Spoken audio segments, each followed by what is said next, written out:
Hey guys, I recently got this winch from Walmart. xbull, 13,000 pounds, 2 out of 4 mountain bolts just stripped like they were made out of plastic. Righty tighty, righty loosey. Another one.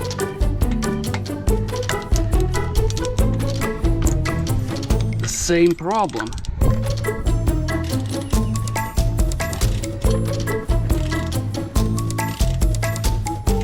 I didn't try to use any kind of power tools to assemble it together. Other thing with this control box, it doesn't sit quite on this frame. The bolts, they don't reach the bottom. So I tried to contact xbull. They got back to me saying, would you mind just sending us the video? You asked for it, so this video is for you guys.